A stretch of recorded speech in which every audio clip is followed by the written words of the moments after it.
الله الحمد لله نحمده ونستعينه ونستغفره ونؤمن به ونتوكل عليه ونعوذ بالله من شرور أنفسنا ومن سيئات أعمالنا من يهده الله فلا مضل له ومن يضلله فلا هادي له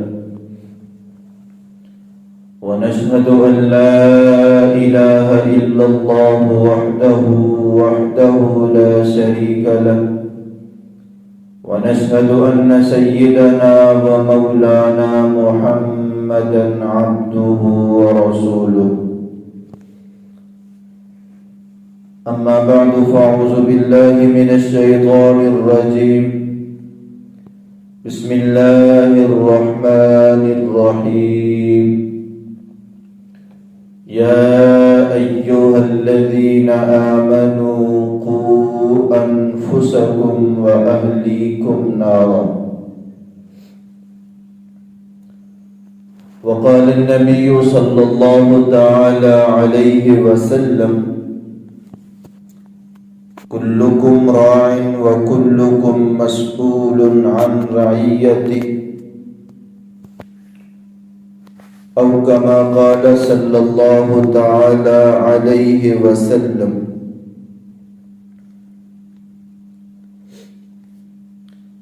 اللهم صل على سيدنا ومولانا محمد وبارك وسلم صل عليه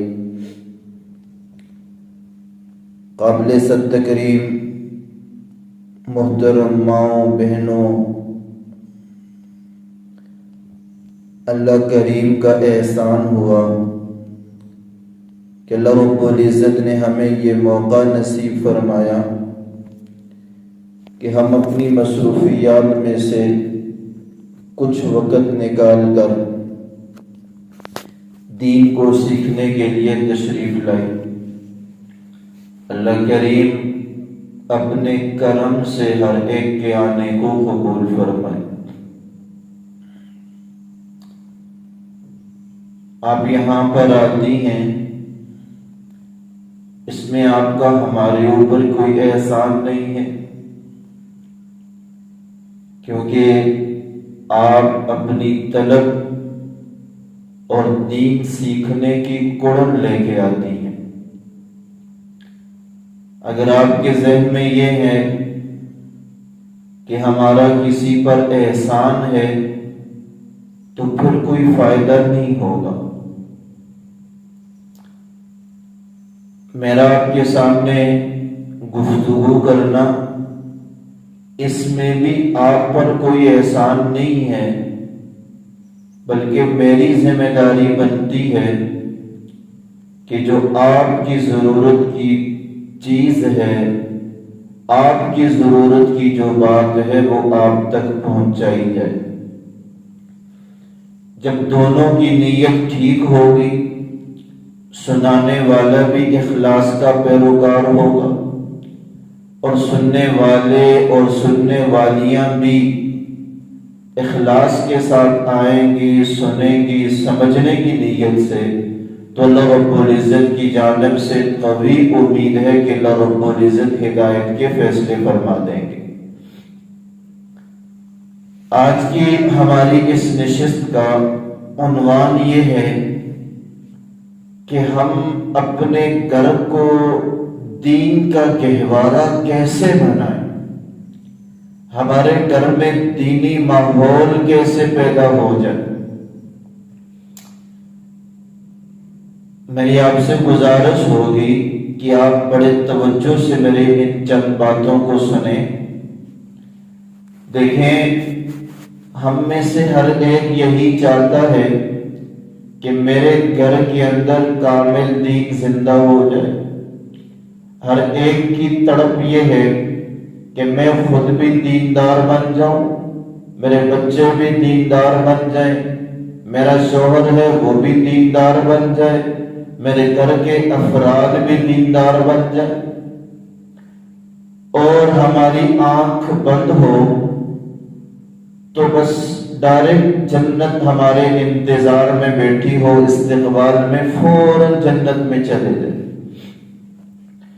آپ کی جو سوچ ہے، جو میری سوچ ہے، اگر اسی سوچ کے مطابق ہمیں ماحول مل جائے تو اللہ رب العزت کی ذات سے پورا یقین ہے کہ ادھر آنکھ بند ہوگی اور ادھر جنت کے اندر داخل ہو جائیں گے۔ لیکن میں اور آپ ذرا سا اپنے گریبان کے اندر سوچیں، غور کریں، فکر کریں کہ میں نے اپنے گھر کو دیندار بنانے کے لیے، اپنے گھر کا ماحول درست کرنے کے لیے میں نے کتنی محنت کی ہے، میں نے اس کے لیے کوشش کیا کی ہوئی ہے۔ اگر کچھ نہ کچھ کوشش کی ہے تو بحمداللہ اللہ کریم اس میں برکتیں نصیب فرمائے۔ لیکن اگر کوشش کچھ بھی نہیں کی اور امیدیں اللہ کی ذات سے بڑی بڑی ہوں تو پھر یہ صرف امید ہی ہوگی، اس پر کوئی معنی خیز نتیجہ ہمیں حاصل نہیں ہوگا۔ جب ہم یہ امید رکھتے ہیں کہ ہمیں یہ سارے کے سارے فوائد حاصل ہوں تو پھر اس کے لیے ہمیں کچھ نہ کچھ کوشش بھی کرنی ہوگی۔ اور جو باتیں میں آپ کے سامنے رکھ رہا ہوں اس میں آپ کی طاقت سے کوئی چیز باہر بھی نہیں ہے۔ آپ تہیہ کر لیں، آپ عزم کر لیں، آپ اس بات کا پورا پورا ارادہ کر لیں کہ میں اپنی پوری کوشش اس بات پر صرف کر دوں گی کہ میرے گھر کا ماحول دینی بن جائے، میرے گھر کا ماحول اسلامی بن جائے۔ یہ بات یاد رکھیں، گھر وہ تعمیرات کا نام نہیں ہے، گھر صرف اور صرف گھر کی ڈیکوریشن کا نام نہیں ہے، گھر یہ تعمیرات، در و دیوار اور اس کے ساتھ ساتھ گھر کے جو افراد ہیں ان کے ملنے سے یہ گھر بنتا ہے۔ اب اس گھر کے اندر جتنا وہ دینی ماحول ہوگا تو وہاں پر خوشیاں آئیں گی، سکون آئے گا، اطمینان آئے گا، اتفاق اور اتحاد کی برکتیں آپ دیکھیں گی، اور دنیا ہی کے اندر رہتے ہوئے آپ جنت کے خوشیاں حاصل کریں گے۔ اور یہ گھروں کے اندر جو ہے اسلامی بینرز لگانے سے حاصل نہیں ہوگا، یہ گھروں کے اندر اچھے اچھے پھول رکھنے سے نہیں ہوگا، یہ پھول جب زندگیوں کے اندر آئیں گے تو اس سے ہمیں یہ کامیابی حاصل ہوگی۔ ہم قرآن کریم کا مطالعہ کرتے ہیں، رسول اللہ صلی اللہ علیہ وسلم کے فرامین کا مطالعہ کرتے ہیں، انبیاء علیہ السلام کی زندگی کو اللہ رب العزت نے قرآن کریم میں بیان فرمایا، تو جگہ جگہ پر ہمیں یہ بات ملتی ہے کہ گھر کے ہر فرد کی ذمہ داری ہے کہ وہ گھر کے ماحول کو درست کرے۔ اللہ رب العزت نے قرآن کریم میں فرمایا، یا ایھا الذین آمنوا، اے وہ لوگو جو ایمان لائے ہو، جو اللہ کی ذات کو وحدہ لا شریک مانتے ہو، اللہ کی ذات پر ایمان لائے ہو، قوا انفسکم، اپنے آپ کی فکر کرو، اپنے آپ کو درست راستے پہ لے آؤ، اپنے آپ کو بچاؤ، وَأَهْلِيكُمْ نَارًا، اور اپنے خاندان کو، اپنے گھر والوں کو جہنم کی آگ سے بچاؤ، یہ تمہاری ذمہ داری بنتی ہے۔ تو یہاں پر اللہ رب العزت نے پہلے اپنی ذات کا حکم دیا، پھر اس کے بعد اپنے گھر والوں کا حکم دیا۔ ہم الٹی چال چل رہے ہوتے ہیں کہ ہم اپنی ذات میں تو تبدیلی لانے کی فکر کرتے نہیں ہیں، ہم دوسروں کے بارے میں بڑے فکر مند ہوتے ہیں کہ ان کے اندر دین آ جائے، ان میں کیسے نہ کیسے دین کی صورت پیدا ہو جائے۔ حالانکہ اللہ رب العزت نے پہلے مجھے حکم دیا کہ آپ اپنے آپ کو درست کرو، تو آمنو قوا انفسکم، آپ اپنی جان کی فکر کرو. پھر اس کے بعد فرمایا وَأَهْلِيكُمْ نَارًا، اپنے گھر والوں کی فکر کرو. رسول اللہ صلی اللہ علیہ وسلم کو اللہ رب العزت نے جب نبوت سے سرفراز فرمایا تو رسول اللہ صلی اللہ علیہ وسلم گھر میں تشریف لائے. سب سے پہلے اپنی پیاری اور چہیتی بیوی حضرت خدیجہ رضی اللہ تعالی عنہا ان کو بتلایا، ان کو سمجھایا. انہوں نے فوراً آپ کی ذات پر ایمان لایا. اس کے بعد گھر ہی میں چھوٹے بچے حضرت علی رضی اللہ تعالی عنہ جن کی عمر ابھی تھوڑی سی ہے لیکن ان کی فکر کی، انہیں سمجھایا. پھر ان کے بعد اسی گھر کے اندر پلنے والے ایک غلام حضرت زید رضی اللہ تعالی عنہ ان کو سمجھایا. پھر آپ نے اس کے بعد باہر کی فکر کی اور حضرت سیدنا صدیق اکبر رضی اللہ تعالی عنہ کو سمجھایا.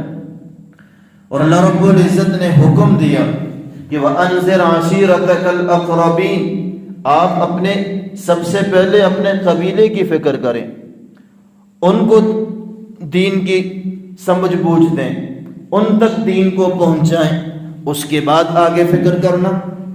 تو ہماری ذمہ داری بنتی ہے کہ سب سے پہلے ہم اپنے گھر والوں کی فکر کریں. اللہ رب العزت نے قرآن کریم میں فرمایا وَاللَّهُ جَعَلَ لَكُم مِّن بُيُوتِكُمْ سَكَنًا، اللہ رب العزت وہ ذات ہیں کہ جس نے تمہارے لیے تمہارے گھر کو سکون کا ذریعہ بنایا ہے، کہ گھر کو سکون کا ذریعہ بنایا گیا. اب یہاں پر امام ابن کثیر رحمہ اللہ اس آیت کی تفسیر میں فرماتے ہیں کہ اس مقام پر اللہ تعالی نے اپنے بندوں پر خاص نعمت کا ذکر فرمایا کہ جو گھر کی صورت میں ہے، جو کہ انسان کے لیے جائے پناہ بھی ہے اور ٹھہرنے کی جگہ بھی ہے، اور اسی سے انسان کے مختلف قسم کے فوائد منسلک ہوتے ہیں. گھر ہی وہ جگہ ہے جہاں انسان کی عزت محفوظ رہتی ہے، کیونکہ گھر ہی ہے جہاں انسان اس کی مستورات ہیں وہ محفوظ ہیں، اس کی اولاد ہے وہ محفوظ ہے. گھر ہی وہ جگہ ہے جہاں اپنے آپ کو گرمی سے، سردی سے اور ہر قسم کے علائم سے محفوظ رکھتا ہے. اور گھر ہی کے بارے میں اللہ رب العزت نے خاص طور پہ عورتوں کو فرمایا وَقَرْنَ فِي بُيُوتِكُنَّ وَلَا تَبَرَّجْنَ تَبَرُّجَ الْجَاهِلِيَّةِ الْأُولَى، عورتوں کو حکم دیا کہ آپ اپنے گھروں میں ٹھہری رہو، گھروں میں ٹھہری رہو اور جاہلیت کے طریقے کے ساتھ آپ گھروں سے باہر مت نکلیں. گھر کتنی بڑی نعمت ہے، اس کا احساس انہی کو ہوگا کہ جو گھر کی نعمت سے محروم ہوتے ہیں. آج وہ لوگ جن کے پاس گھر کی نعمت نہیں ہے، کسی پل کے نیچے کہیں پہ خیمہ لگا دیا، کہیں پہ وہ زندگی گزار رہے ہیں، کہیں پہ جھونپڑی بنا دی، کسی درخت کے نیچے وہ ٹھہر رہے ہیں، تو ان کے لیے کتنا بڑا یہ امتحان ہے کہ ان کے پاس گھر کی نعمت نہیں ہے. اور وہ لوگ کہ جن کے پاس چلیں جھونپڑی وغیرہ تو نہیں ہے، لیکن اگر وہ کرائے کے مکان کے اندر بھی رہ رہے ہیں تو آپ ان سے پوچھیں کہ ان کے لیے کتنی بڑی مشکلات ہیں. اللہ رب العزت نے ہمارے اوپر نعمت کرتے ہوئے ہمیں گھر کے طور پر یہ نعمت عطا فرمائی. رسول اللہ صلی اللہ علیہ وسلم کے پاس ایک شخص آئے اور آ کر پوچھنے لگے یا رسول اللہ کہ مجھے آپ دین کا خلاصہ سمجھا دیجئے، دین کے اعمال تو بہت زیادہ ہیں، میں یہ چاہتا ہوں کہ آپ مجھے چند الفاظ کے اندر دین سمجھا دیں. تو رسول اللہ صلی اللہ علیہ وسلم نے 3 باتیں اسے فرمائی.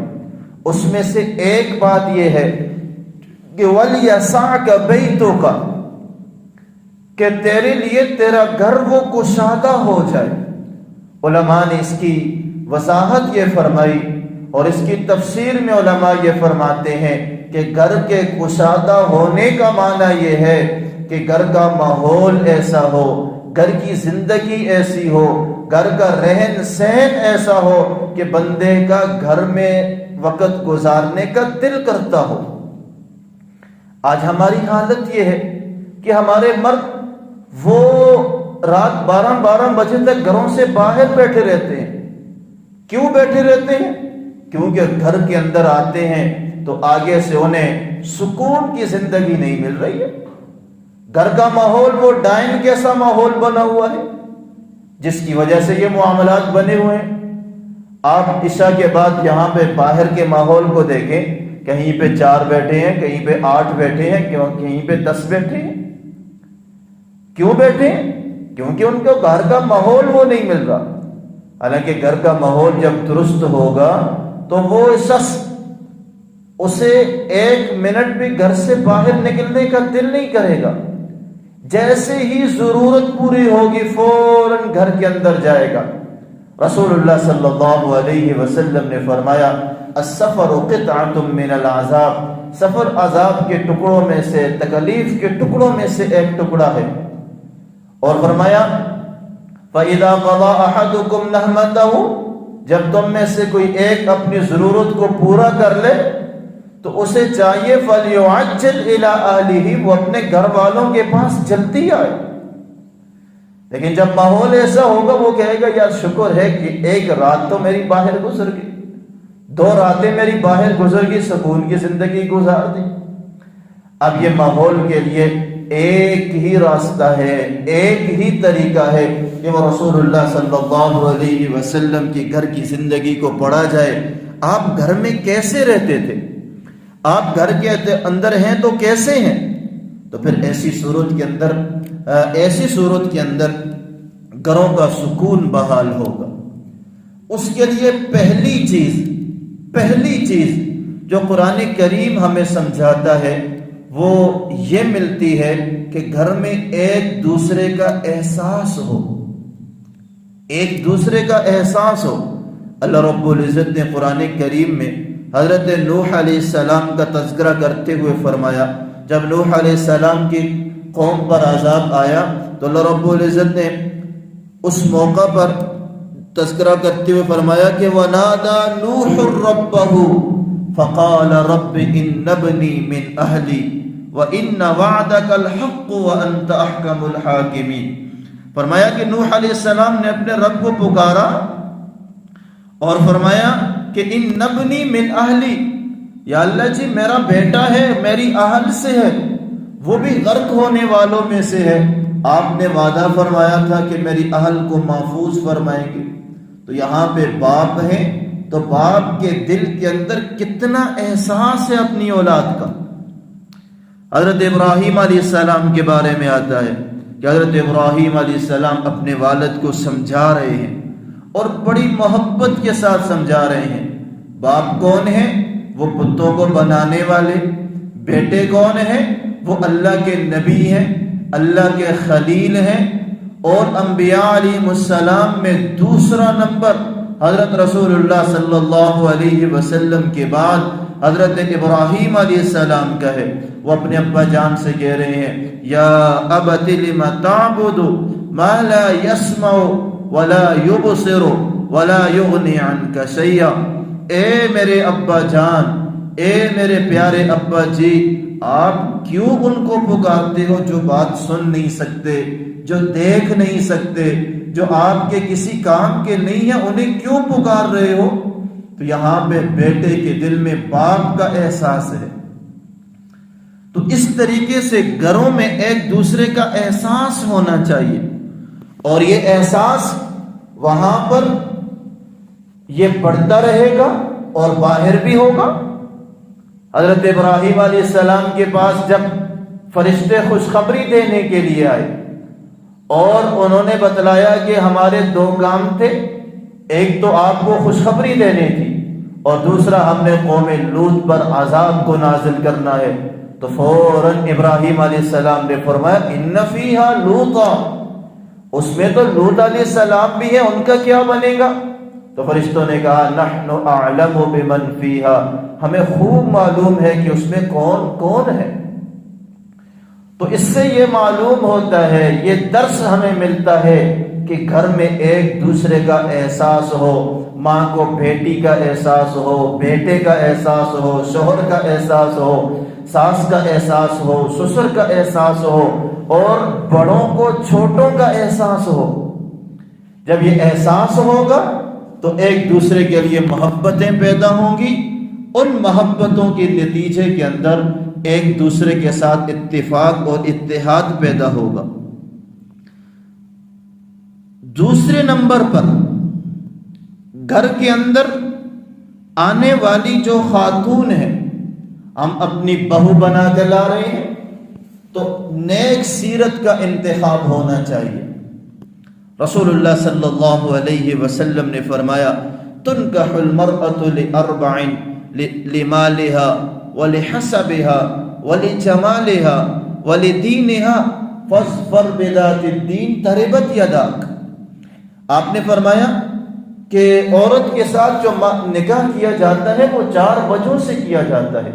کبھی اس کی مال کو دیکھا جاتا ہے، کبھی اس کے حسن کو دیکھا جاتا ہے، کبھی اس کے دین کو دیکھا جاتا ہے، کبھی اس کے حسب نسب کو دیکھا جاتا ہے۔ تو فاظفر بذات الدین تربت یدا، آپ نے فرمایا ان ساری کی ساری صورتوں میں سے سب سے آگے دین کو رکھنا چاہیے۔ جب دین مطمع نظر ہوگا اور دین سب سے آگے ہوگا تو ایسی صورت میں آسانیاں پیدا ہوں گی۔ ہم جو شروع میں دیکھتے ہیں اور جی اس نے پی ایچ ڈی کی ہوئی ہے یا نہیں کی ہوئی، اس نے فلاں کیا ہوا یا نہیں کیا ہوا، ہماری نظر اس بات پہ نہیں ہوتی کہ آیا وہ 5 وقت کی نمازی ہے بھی یا نہیں ہے، اس کا گھر کے اندر اس کی زندگی کیسے گزر رہی ہے، وہ ماں کو کس طریقے سے پکار رہی ہے، باپ کو کیسے پکار رہی ہے، اولاد تو نہیں، چھوٹوں کے ساتھ اس کا سلوک کیسا ہے، بڑوں کے ساتھ اس کا طرز عمل کیا ہے، وہ دین کے اعتبار سے کتنی اس قابل ہے کہ میں اسے اپنے گھر کا حصہ بناؤں۔ تو حضور فرماتے ہیں دین کا سامنے رکھا جائے۔ اور پھر رسول اللہ صلی اللہ علیہ وسلم نے فرمایا الدنیا متاع، یہ دنیا سارا کا سارا ایک سامان ہے، وخیر متاع الدنیا المرأة الصالحہ، اور دنیا کا بہترین سامان وہ نیک بیوی ہے۔ جسے نیک بیوی مل جاتی ہے اس کی دنیا بھی بہتر ہو جاتی ہے، اور یہ نیک بیوی، یہ نیک خاتون اپنے گھر کو جنت بنا لیتی ہے، اور اس گھر کے سارے افراد وہ جنت کے مستحق بن جاتے ہیں۔ تیسرے نمبر پر ہمیں ایک دوسرے کے اصلاح کی کوشش کرنی چاہیے، ایک دوسرے کے اصلاح کی کوشش کرنی چاہیے۔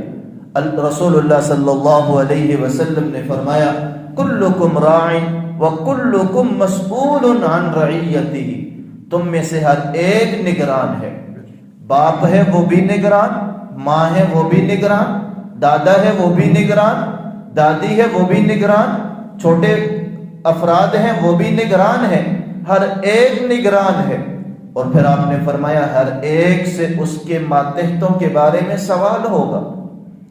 یہاں پہ اگر دادا ہے تو اس سے یہ نہیں پوچھا جائے گا، صرف یہ نہیں پوچھا جائے گا کہ آپ نے اپنے ماتحتوں کو کھانا دیا یا نہیں، ان کو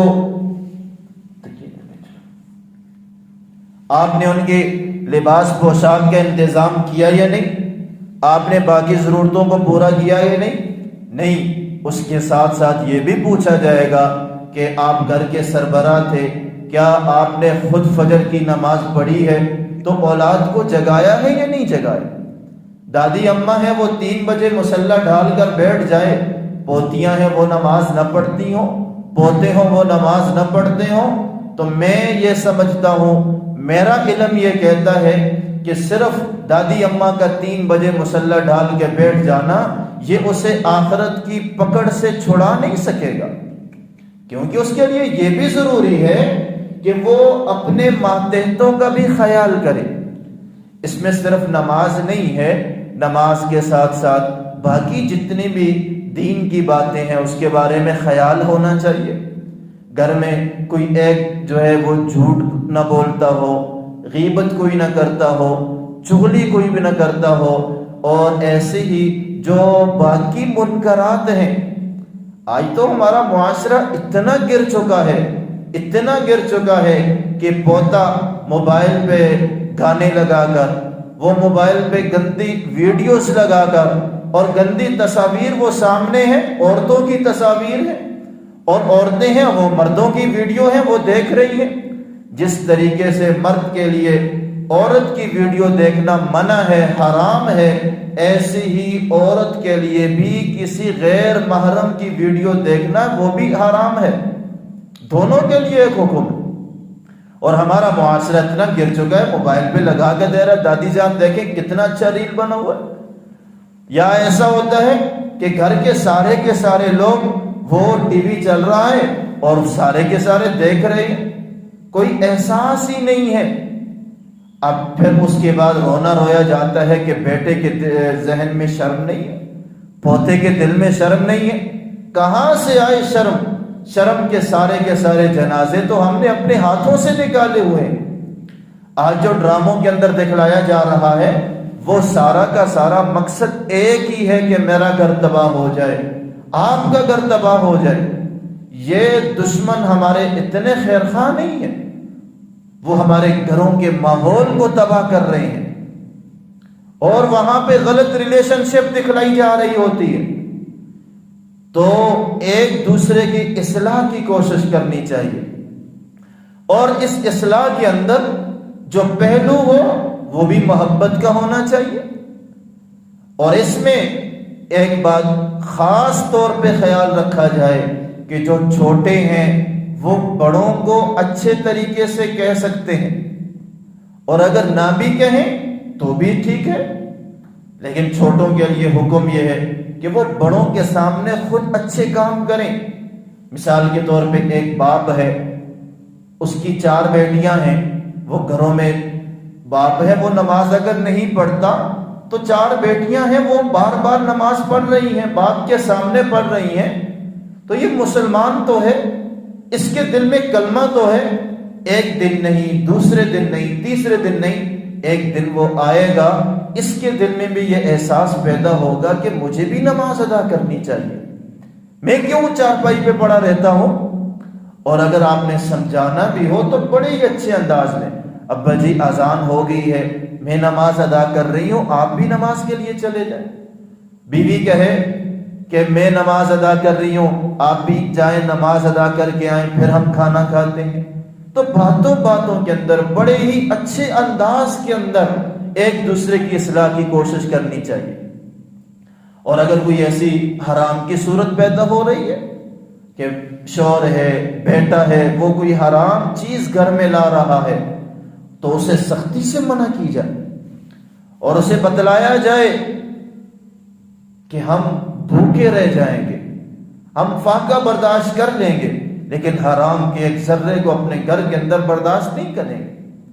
اور جس گھر میں سارے کے سارے اس بات پر آمادہ ہوں کہ جہاں سے آتا ہے، جیسا آتا ہے، آئے اور ہم استعمال کرتے رہیں، پھر وہ بھول جائیں کہ ہمارے گھروں کے اندر بھی خیر آئے گی، ہماری نسلیں وہ بھی ہماری خیر خواہ ہوگی. کبھی ایسا نہیں ہو سکتا، اس لیے کہ حرام کا پہلا نقصان یہ ہے کہ اللہ رب العزت اس کی وجہ سے نسلوں کو نافرمان کر دیتے ہیں.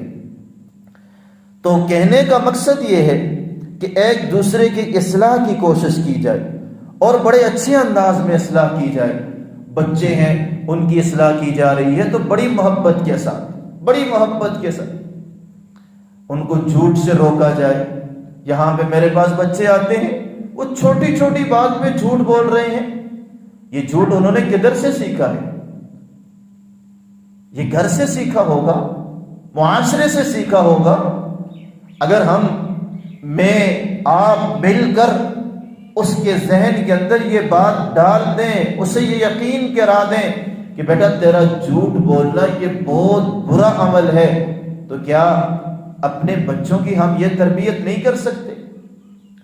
لیکن اگر میں یہاں پہ بچوں کو یہ کہوں کہ بیٹا جھوٹ بولنا برا ہے، اور گھر میں آپ اس کے سامنے بات پہ جھوٹ بولیں تو وہ جھوٹ ہی سیکھے گا.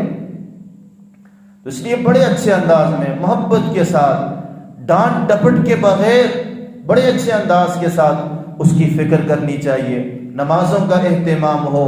گھر میں ماں ہے، وہ جیسے ہی نماز پڑھے تو ساتھ اپنے چھوٹے بچے ہیں بچیاں ہیں تو ان کو بھی نماز کا حکم دے، خود وضو کرے، انہیں کروائیں، خود اپنا مصلی ڈالیں، ساتھ ان کا مصلی ڈال کر دیں ان کو۔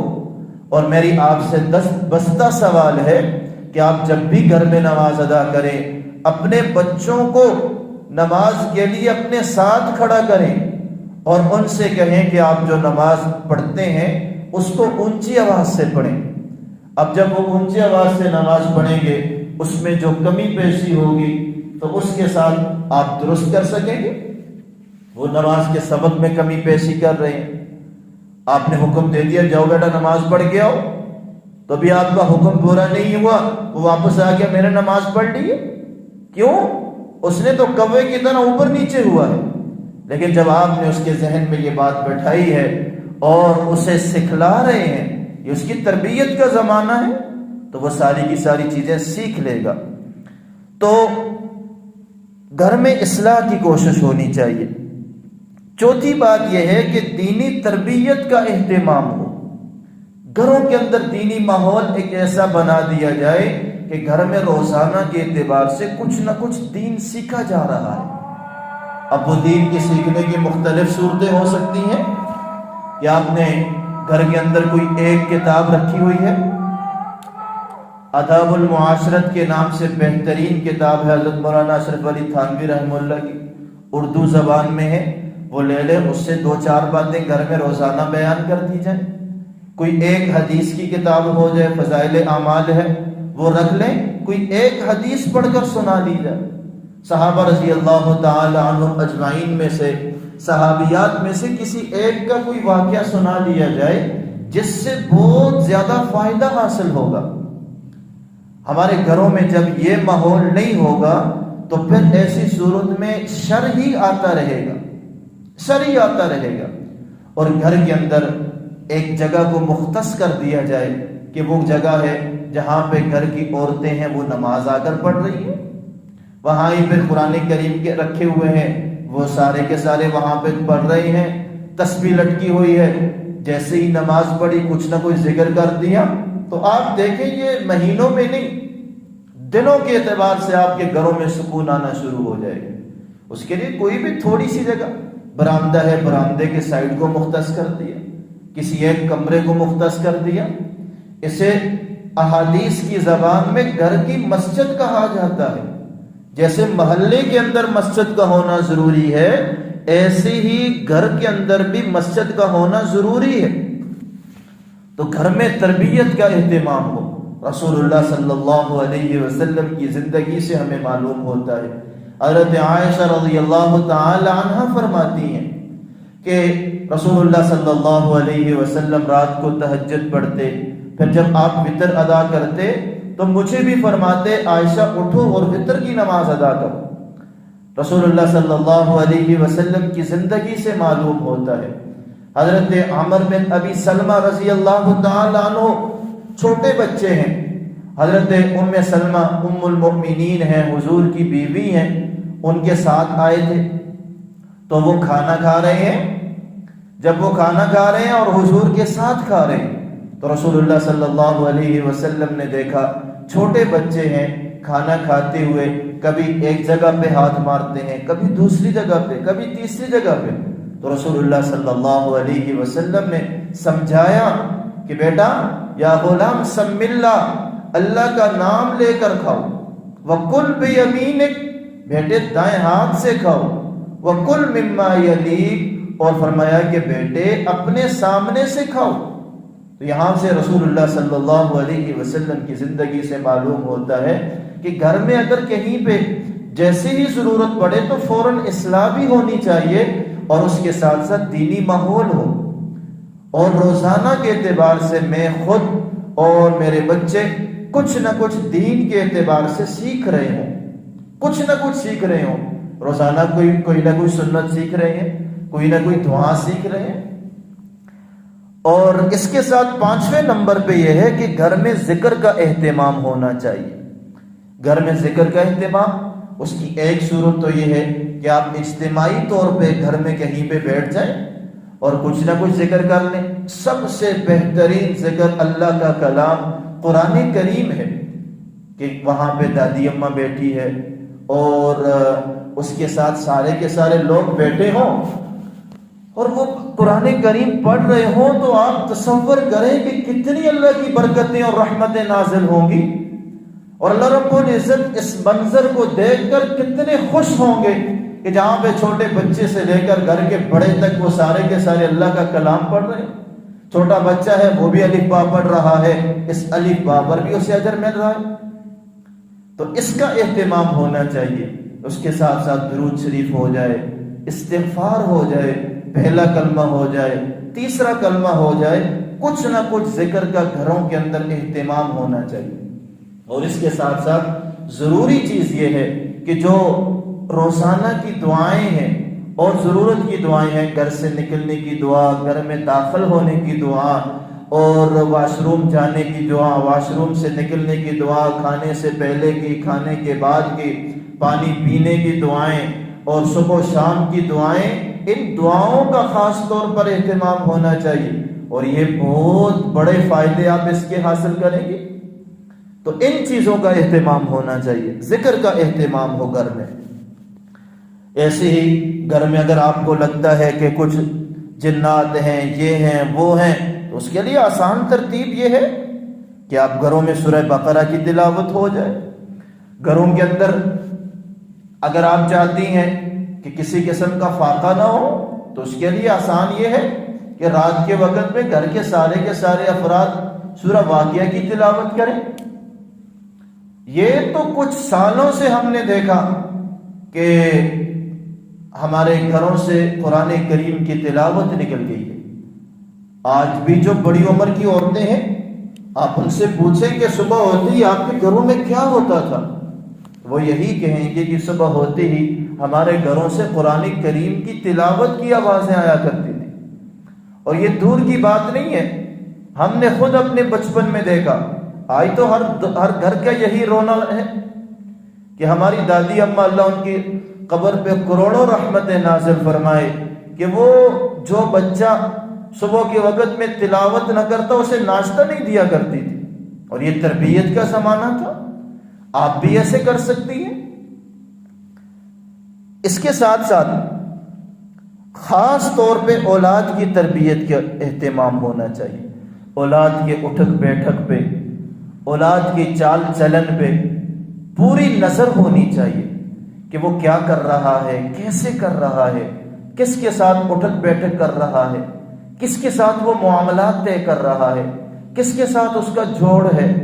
تو اولاد کی تربیت ہو، وہ جھوٹ نہ بولے، وہ غیبت کی جانب نہ جائے۔ 7ویں نمبر پر ایک بہت اہم چیز کہ گھر کے جو بڑے ہیں انسان ہیں، انسان ہونے کی وجہ سے گھر کے بڑوں میں اگر کسی قسم کا کوئی اختلاف پیدا ہو جائے، کسی بات پہ لڑائی ہو جائے، تو انسان ہے، لڑائی ہوتی رہتی ہے، اس لڑائی کو میں بچوں کو شریک نہ کریں، اس میں بچوں کو شریک نہ کریں۔ ہم نے تو یہاں تک دیکھا کہ لڑ گئے ہیں، لڑنے کے بعد باپ بیٹے سے کہہ رہا ہے بیٹا ماں سے نہیں بولنا، ماں بیٹے سے کہہ رہی ہے کہ تیرا ابا مجھ سے لڑا ہے لہذا تو نے اس سے بات نہیں کرنی۔ تو اپنے بچوں کو اپنے معاملات کے اندر انوالو نہ کریں، کیونکہ اس کی وجہ سے ان کی تربیت پر بہت برا اثر پڑتا ہے۔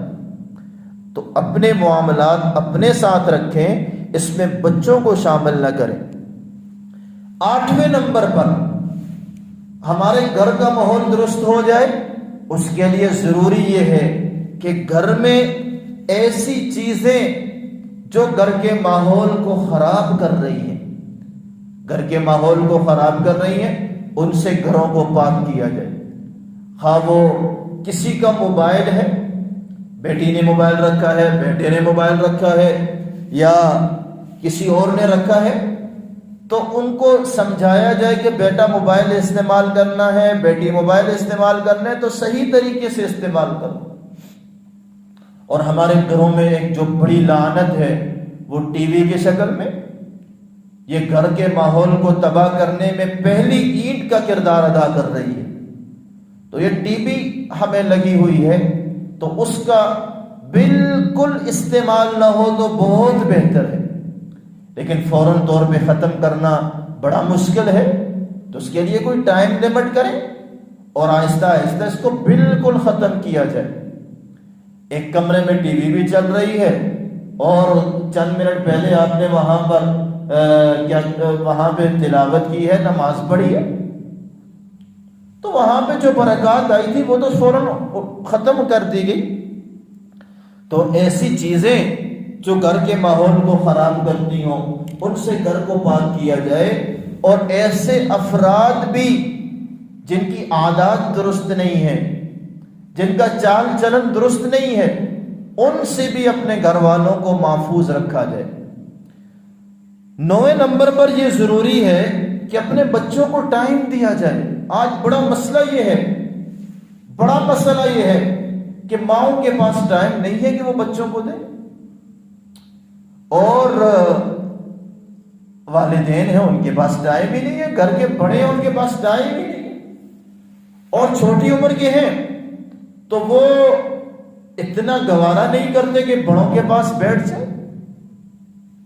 تو اس لیے اس کا اہتمام ہونا چاہیے کہ گھر کے بڑے اپنے بچوں کو ٹائم دیں. کبھی انہیں کلمہ سکھا دیا، کبھی نماز سکھا دی، کبھی دعا سکھلا دی، کبھی انہیں کوئی اچھا واقعہ سنا دیا. اس کی برکت سے بچوں کے تربیت میں ایک بہت بڑا اثر پڑتا ہے اور بچوں کی حوصلہ افزائی ہو جاتی ہے. تو یہ بات ضروری ہے کہ گھر کے جو بڑے ہیں اپنے بچوں کو ٹائم دیں. پتہ نہیں ہمارے معاشرے کو ہو گیا کہ ہمیں فرصت ہی نہیں ملتی. تو اس بات کا خیال ہونا چاہیے کہ اپنے بچوں کو وقت دیں، ان کی ذمہ داری ہمارے اوپر ہی ہے. ان کو کوئی اچھی بات سکھلا دیں، ہمارا بس آسان کام ہے ان کو موٹو پتلو لگائیں اور دیں، بس آپ جانو آپ کا کام جانے، ہم نے اپنے کاموں میں لگے رہنا.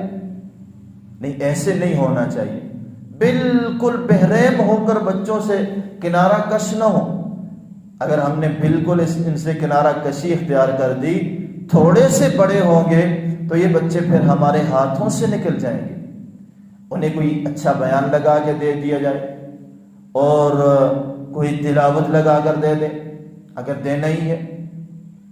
میرا اپنا چینل موجود ہے، اگر میرے بیان آپ نے سننے ہوں تو وہ بھی لگا کے دیے جا سکتے ہیں.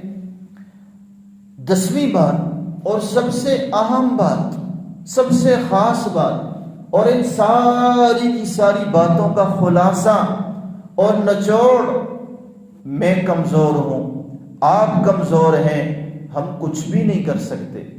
صرف کیا ہے کہ ہم اللہ رب العزت کی ذات سے توفیق مانگیں، دعاؤں کا اہتمام ہو. اللہ رب العزت نے قرآن کریم کے اندر ایمان والے لوگوں کی اور اچھے لوگوں کی، عباد الرحمن کی صفات بیان کرتے ہوئے فرمایا والذین یقولون ربنا هب لنا من ازواجنا وذریاتنا قرۃ اعین وجعلنا للمتقین اماما. فرمایا کہ وہ لوگ جو ایمان والے ہیں ان کی ایک صفت یہ ہے کہ وہ اپنے لیے بھی دعائیں کر رہے ہوتے ہیں، اپنی اولاد کے لیے بھی دعائیں مانگ رہے ہوتے ہیں، اپنے گھر والوں کے لیے بھی دعائیں مانگ رہے ہوتے ہیں.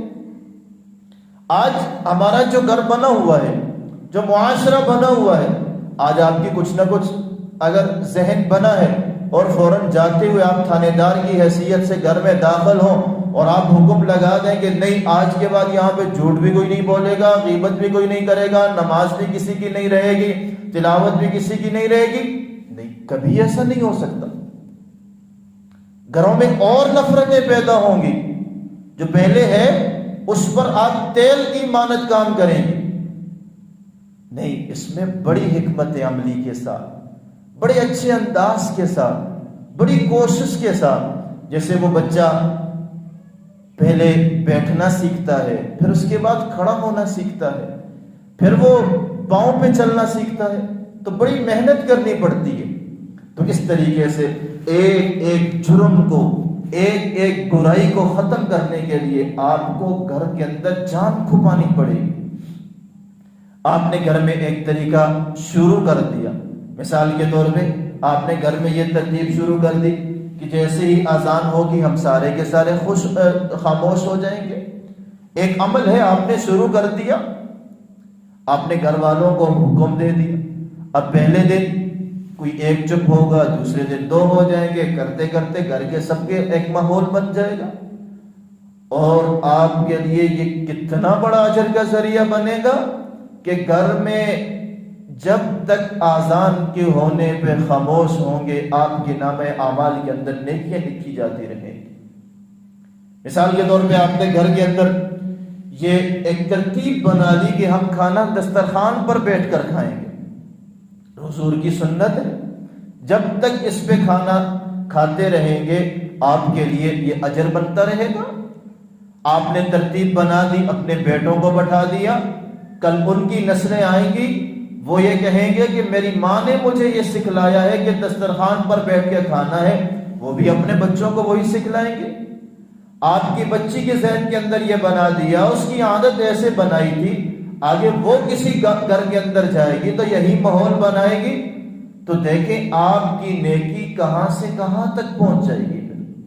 اس لیے ہمیں چاہیے کہ کسی ایسی نیکی کا حصہ بن جائیں، کسی ایسی نیکی کو شروع کرنے والے بن جائیں کہ جو صدقہ جاریہ کی حیثیت سے ہو، کہ وہ جاری ہی جاری ہے اور وہ ہمارے نام اعمال کے اندر لکھی جا رہی ہے، ہم دنیا کے اندر نہیں بھی تب بھی وہ ہمارے اعمال کو پر کر رہی ہے۔ تو اس لیے یہ جو چند باتیں بکھری ہوئی میں نے آپ کے سامنے رکھی ہیں، ان پہ اہتمام کے ساتھ کوشش کرنی چاہیے، تو ان اللہ کی ذات سے امید ہے کہ اللہ رب العزت ہمارے گھر کو پاک باز ماحول بنا دیں گے، ایسا ماحول بنا دیں گے کہ جس میں خیر ہی خیر ہوگی، اور شر کا جو پہلو ہے وہ مغلوب ہو کر رہے گا۔ اللہ رب العزت ہمارے گھروں میں اتفاق اور اتحاد، خیر اور برکتیں نازل فرمائے، اور ہم سب کو عمل کی توفیق عطا فرمائے۔ جزاک اللہ خیرا۔ آپ سب کو معلوم ہے کہ ابھی وقت بہت کم ہوتا ہے،